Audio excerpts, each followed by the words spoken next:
तो आज आप लोग पढ़ेंगे कक्षा 7 गणित का अभ्यास 1A का क्वेश्चन नंबर 6 से।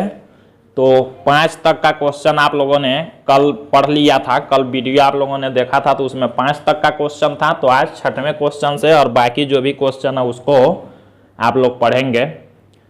तो इसको देखते हैं।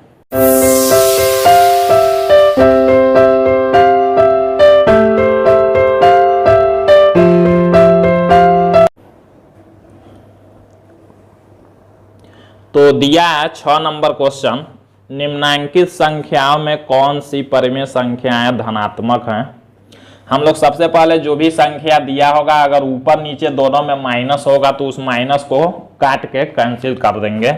उसके बाद देखेंगे कौन सी परिमेय संख्याएं धनात्मक है। केवल इसमें बताना है कौन सा धनात्मक है। धनात्मक मतलब जो ऊपर नीचे दोनों प्लस में होगा संख्या वही धनात्मक होगा, अगर माइनस आ जाएगा तो ऋणात्मक होगा।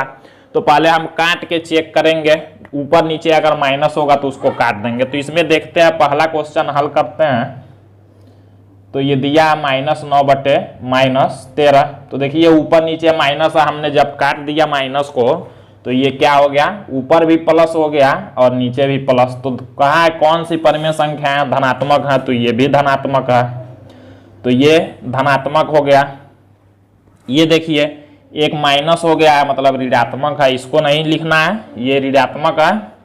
ये देखिए यहाँ जब हल कर लेंगे इसको माइनस माइनस काट देंगे तो प्लस हो जाएगा, मतलब ये धनात्मक है। और यहाँ देखिए ये ऋणात्मक है। तो कहाँ है केवल धनात्मक कौन कौन है, तो एक देखिए ये क वाला धनात्मक है, ये आंसर है। और एक यहाँ ग वाला धनात्मक है।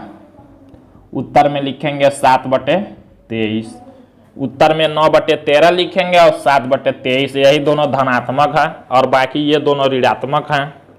इसमें देखते हैं 7वां क्वेश्चन दिया है, निम्नांकित संख्या में कौन कौन सी परिमेय संख्याएं ऋणात्मक है। ऋणात्मक मतलब माइनस में कौन कौन है, तो इसमें भी देखेंगे जब।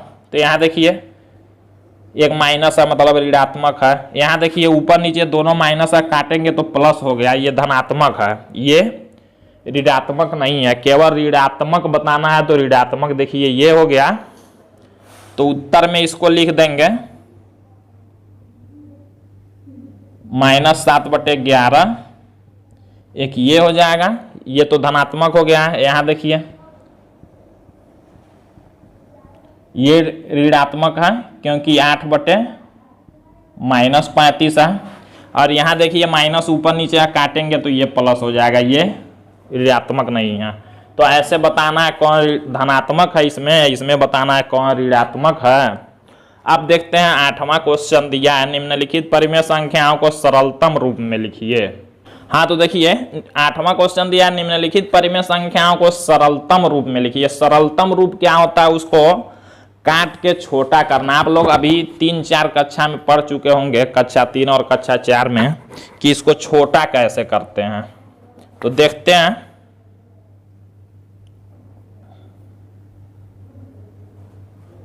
ये जैसे मान लीजिए एक बार क्वेश्चन को लिखते हैं, -9/21 दिया है। तो हम लोग क्या करते हैं, सरलतम रूप लिखना मतलब उसको काट के छोटा कर देना।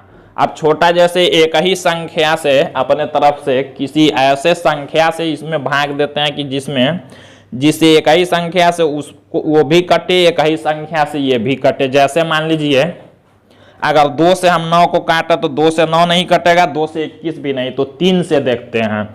3 से देखिए 9 भी कटता है, 3 से 21 भी। एक ही संख्या से दोनों कटना चाहिए। जैसे मान लीजिए हम 3 से 9 को काट दें तो 3 बार में कटेगा, 3 × 9 और 3 से 21 कटेगा 7 बार में। तो ऊपर देखिए क्या हो गया, -3 और बटे नीचे 7। तो यही आंसर हो गया। लिखेंगे सरलतम रूप -3/7। तो काटने का मतलब जब तक कटने वाला रहेगा तब तक काटेंगे, जब नहीं कटने वाला रहेगा तो वही सरलतम रूप हो गया, उसी को सरलतम रूप कहते हैं। तो ऐसे कर लेंगे। यहां देखते हैं सरलतम रूप में लिखने का एक और तरीका होता है कि इन दोनों संख्याओं का जो अंश और हर है, दोनों संख्याओं का मौसा निकालते हैं। आप लोग मौसा नीचे के कक्षा में पढ़ चुके हैं। तो इन दोनों संख्याओं का मौसा निकालेंगे और उसी मौसा से दोनों को ऊपर भी और नीचे भी भाग कर देंगे, तब भी सरलतम रूप प्राप्त हो जाएगा। चाहे ऐसे भी कर सकते हैं। तो देखिए ये संख्या दिया है -18 बटे -27। पहले माइनस से माइनस काट देंगे ऊपर नीचे अगर होगा तो। उसके बाद देखेंगे, देखिए एक ही संख्या से दोनों को काटना है। देखिए अगर 2 से हम काटा तो 18 तो कट जाएगा, लेकिन 27 नहीं कटेगा, तो नहीं काट सकते हैं। एक ही संख्या से 2 ही से अगर दोनों कटता तो काट देते हैं। अब 3 से देखते हैं, अगर 3 से 18 काटें तो 3 से 27 भी कटता है। तो देखिए 3 छके 18 और 3 नवा 27, देखिए कट गया। फिर अभी काटेंगे तो ये 3 से कटेगा, 3 दूना 6 और 3 तीनी का 9। जब तक कटेगा तब तक काटेंगे। ऊपर 2 नीचे 3 हुआ तो 2 बटे 3 यही आंसर हो गया सरलतम रूप। या क्या करेंगे, 18 और 27 का मौसा निकालेंगे, उसी से 18 में भी 27 में भी भाग कर देंगे, तब भी सरलतम रूप आएगा। इसको देखते हैं। एक बार लिखेंगे 21 बटे -36। देखिए 3 से 21 भी कटता है, 3 से 36 भी, तो काटेंगे। 3 7 21 और 3 से 36 कटेगा 12 बार में, 12 3 36 होता है। तो देखिए ऊपर 7 है और नीचे माइनस है, तो माइनस लिख के और 12 आया तो 12, ये आंसर हो जाएगा। इसको देखते हैं।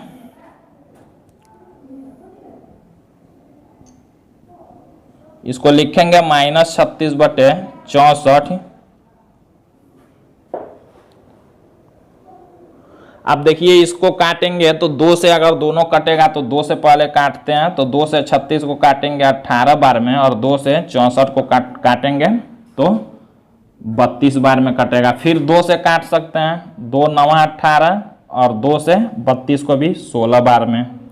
अब देखिए 2 से नहीं कटेगा, अभी देखते हैं। 3 से नहीं, 4 से नहीं, 5 से नहीं, अब किसी से नहीं कटेगा। तो ऊपर देखिए, ऊपर -9 है और बटे नीचे 16 है, ये आंसर हो जाएगा। तो ये सरलतम रूप हो गया। तो ऐसे कर लेंगे। अगला क्वेश्चन देखते हैं। तो 9 नंबर क्वेश्चन देखते हैं। अपनी अभ्यास पुस्तिका में लिखकर रिक्त स्थान की पूर्ति कीजिए।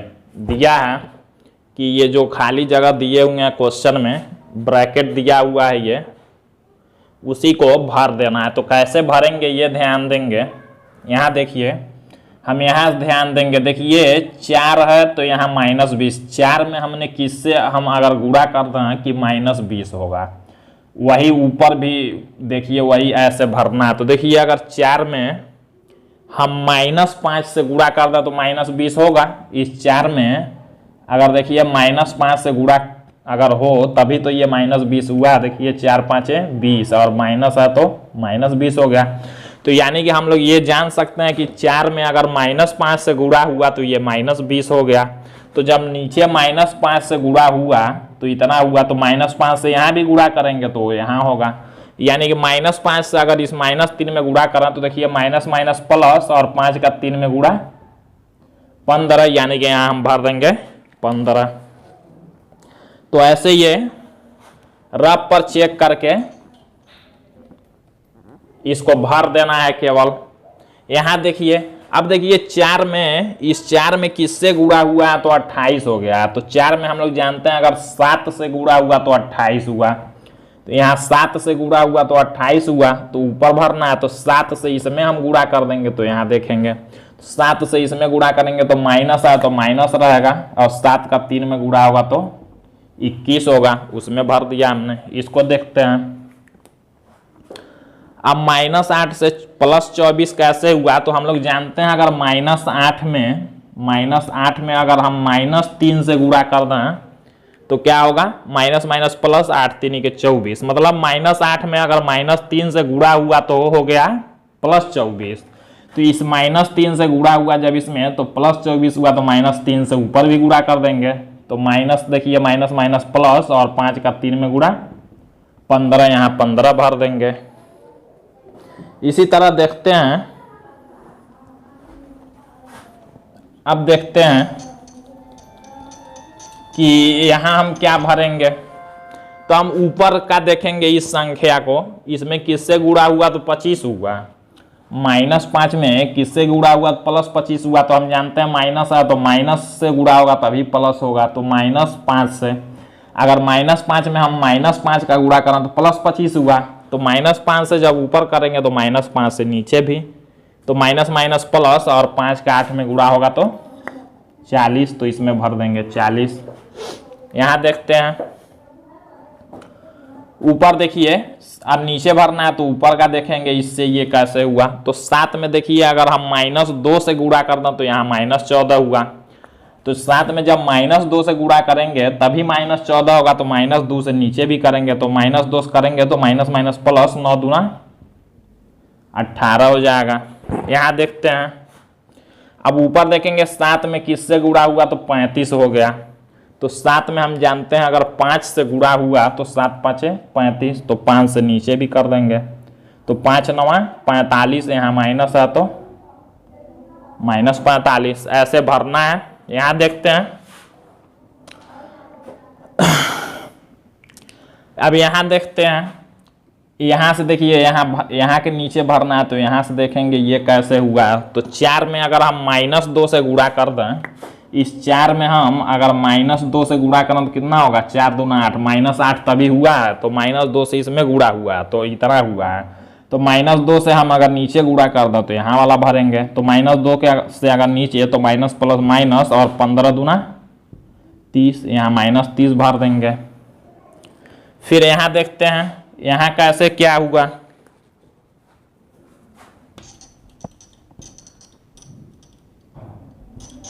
अब देखिए यहाँ से हमने देखा इसको, तो यहाँ से इसको भर लिया। अब यहाँ से हम देखेंगे नीचे वाले से ये कितना बार में आया, तो यहाँ से भर लेंगे। देखिए 15 में हम किसका गुणा करेंगे तो -60 होगा, तो हम लोग जानते हैं 15 में अगर 4 से गुणा करें 15 चौको 60 ही होता है, लेकिन -60 यानी कि -4 से अगर 15 में हम गुणा करें तो -60 ही होगा।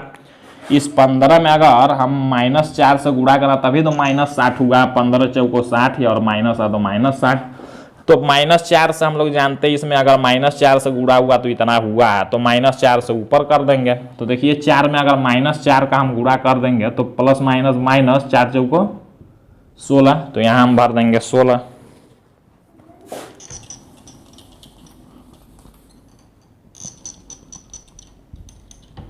तो ऐसे भर देना है। इसको देखते हैं 10 नंबर क्वेश्चन दिया, प्रत्येक के समतुल्य 3 और परिमेय संख्याएं लिखिए। ये 3 क्वेश्चन दिया हुआ है। तो देखिए समतुल्य परिमेय संख्या क्या होगा, अपने तरफ से किसी भी संख्या से, एक ही संख्या से अगर ऊपर और नीचे गुणा कर देंगे तो जो संख्या मिलेगा वही समतुल्य परिमेय संख्या होता है। जैसे 2/5 है, मान लीजिए ये लिखा हुआ, इसका समतुल्य परिमेय संख्या निकालना तो हम किसी भी संख्या, मान लीजिए अगर 2 से गुणा करा तो ऊपर नीचे दोनों में कर देंगे, तो हमको क्या प्राप्त हुआ? 2 दूना 4/5 दूना 10। तो देखिए एक समतुल्य परिमेय संख्या इसका मिल गया 4/10। इसी तरह 3 निकालना है, तो एक बार हमने 2 से गुणा कर दिया, फिर 2/5 में मान लीजिए अगर हम 3 से गुणा कर दें, ऊपर नीचे दोनों में करना पड़ेगा एक ही संख्या से, तो 2 3 6/5 3 15, दूसरा समतुल्य परिमेय संख्या निकल गया। तो अपने तरफ से किसी भी संख्या से ऊपर नीचे एक ही संख्या से गुणा कर देंगे, जो आएगा वही समतुल्य परिमेय संख्या होगा। जितना चाहेंगे उतना निकाल सकते हैं। यहाँ हमको 3 निकालना है, फिर 2/5 लेंगे। इसमें अगर मान लीजिए 4 से ऊपर नीचे गुणा कर दें तो 2 चौको 8/5 चौको 20, तो ये 3 परिमेय संख्या हमको समतुल्य मिल गया। इसी तरह इसको मान लीजिए निकालना है 3 समतुल्य परिमेय संख्या, तो इसमें देखिए अपने तरफ से किसी भी संख्या से गुणा कर सकते हैं। तो मान लीजिए हमने 2 से ऊपर किया तो 2 से नीचे भी करना पड़ेगा, जो होगा वही समतुल्य परिमेय संख्या। 7 दूना 14 -11 में 2 का गुणा होगा तो -22, ये हो गया एक। मान लीजिए दूसरी हमको निकालना है, यहाँ लिखेंगे पहली पर समतुल्य संख्या, दूसरी तीसरी ऐसे लिख सकते हैं। फिर मान लीजिए अगर 7/-11 हमने 3 से गुणा कर दिया ऊपर, 3 से नीचे, तो 7 3 के 21/-11 में 3 का करेंगे तो 33, ये हो गया। फिर मान लीजिए एक और निकालना है, तो 7/-11 लिखेंगे, 4 से कर देंगे ऊपर नीचे गुणा, तो 7 का 4 में करेंगे तो 28 बटे -11 का 4 में तो -44, ये आंसर हो जाएगा। इसी तरह जितना चाहेंगे उतना समतुल्य परिमेय संख्या निकाल सकते हैं। यहाँ देखते हैं -8 बटे -5 है, 2 से मान लीजिए ऊपर नीचे गुणा कर देंगे तो एक समतुल्य परिमेय संख्या निकल गया, हो गया -16 बटे -10। दूसरा निकालना है, फिर उसी में -8 बटे -5 में, अब मान लीजिए 3 से कर दें ऊपर नीचे दोनों में, तो माइनस प्लस का गुणा माइनस ही रहेगा, 8 3 के 24 बटे, यहाँ भी माइनस प्लस माइनस 5 3 15, ये दूसरा निकल गया। तीसरा मान लीजिए निकालना है तो -8 बटे -5 में 4 से ऊपर नीचे हम गुणा कर दें बटे यहाँ -20 हो जाएगा, ये आंसर हो गया। तो ऐसे समतुल्य परिमेय संख्या अपने तरफ से ऊपर नीचे किसी भी एक ही संख्या से गुणा करेंगे, जो आएगा वही समतुल्य परिमेय संख्या होता है। तो ये एक्सरसाइज आप लोगों का आज खत्म हुआ। फिर अब अगले दिन अगला एक्सरसाइज देखेंगे।